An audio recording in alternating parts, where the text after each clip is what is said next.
मित्रांनो नमस्कार.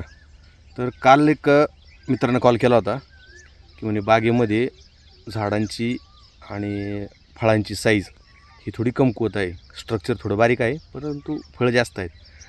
तर मित्रांनो एक महत्त्वाचा विषय, बागेमध्ये तुम्ही कितीही काम करत असा, कुठल्याही पद्धतीने करत असा आणि कुठलीही स्लरी, कुठलंही औषध, कुठलंही खत देत असा, साईज ही जोपर्यंत झाडावरती फळं ही मोजून असत नाहीत तोपर्यंत साईज होणार नाही. जास्त ओव्हरलोड माल असेल तर साईज होणार नाही, एकसारखी साईज होणार नाही. 3 टप्प्यामध्ये उतरतील, 4 टप्प्यामध्ये उतरतील फळं. त्यामुळं सगळ्यात महत्त्वाचं म्हणजे काटा थिनिंग ही अतिशय महत्त्वाची आहे. त्याचबरोबर फळ थिनिंग ही देखील महत्त्वाची आहे.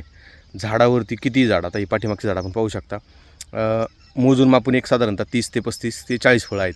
याच्या पुढे झाडावरती फळं नाही पाहिजे. साईज होत नाही, एकसारखी होत नाही. महत्त्वाची म्हणजे क्वालिटी, लस्टर आणि चाकाकी ही देखील होत नाही. मग याच्यावरती काम कसं करायचं? तर काल एक शेतकरी मित्राचा परत एक कॉल होता, त्याच्यावर मी व्हिडिओ बनवला होता, तरी देखील त्याचा परत रिप्लाय आलेला आहे. तर बुवा झाडामध्ये तुम्ही सांगितलं की बुवा तेलाचा स्पॉट कसा ओळखायचा, तर कशा पद्धतीने असतो. तर महत्त्वाचा विषय असा आहे, आपण व्हिडिओमध्ये तुम्हाला दाखवल्याप्रमाणे तेलाचा स्पॉट दिसू शकतो.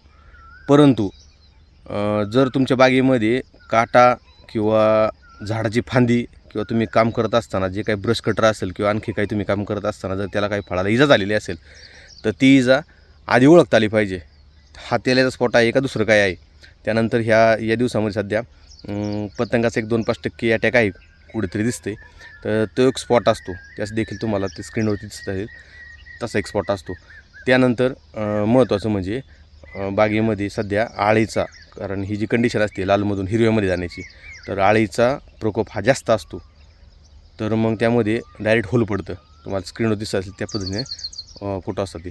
तर महत्त्वाचा विषय म्हणजे तुम्ही कसंही काम करत असा, साईजवरती काम करत असताना हिरव्यामधून लालमधून हिरव्या जात असताना तुम्हाला जे काय तुम्हाला ऑर्गॅनिक ढोस असतील तुम्हाला ते सोडता येईल ते सोडा. त्यानंतर रासायनिक खतामध्ये 10-26 निवळी सोडा. त्यानंतर केक स्लरी सांगितलेली त्या पद्धतीने काम करा.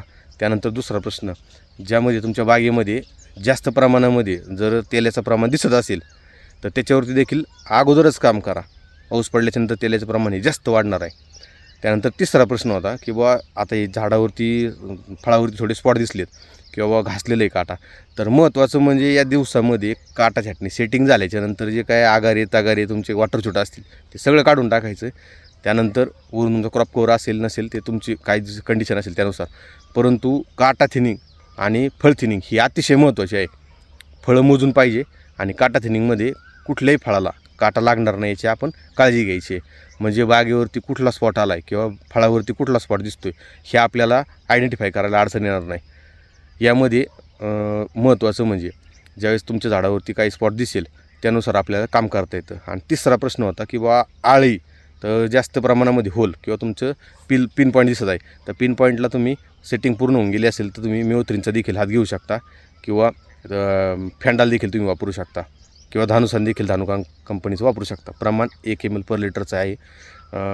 यामध्ये तुमचं 100% पतंग जर असेल 2-5% तर तो तुमचा निघून जाईल. त्यानंतर आळीचा विषय होता, तर आळीला तुम्ही कुठल्याही पद्धतीनं तुमचं इमामेक्टिन बेंझोएट असेल किंवा तुमचं डिलिगेट असेल किंवा तुमचं ट्रेसर असेल, या दोन्ही तिन्हीपैकी कुठलंही एक औषध तुम्ही यामध्ये वापरू शकता. तर अशाच कमी खर्चामध्ये परंतु जे काही बागेची स्टेज आहे ती पाहून जर आपण काम प्रॉपर केलं तर गुणवत्ता ही 100% मिळते आणि कमी खर्चामध्ये मिळते. त्यामुळे ज्या काही तुमच्या शंका होत्या त्या निरसन झालेल्या असेल 100% असं अपेक्षा करतो. आणि जर कोणाच्या बागेमध्ये अजून देखील काटा किंवा फांदी घासलेली काळं चट्टा स्पॉट दिसत असेल तर त्यावरती आपण देखील काम करू शकतो. तुम्हाला दाखवतो या पद्धतीनं. हे असे काट्याचं फळ असतं किंवा त्यामध्ये फांदी घासलेली असू शकते. तर आपण देखील आपल्या भागामध्ये यापैकी कुठला पर्याय किंवा कुठलं फळ दिसलं आहे आणि त्यावरती आपण काम कसं केलं नक्की कमेंटमध्ये कळवा. धन्यवाद.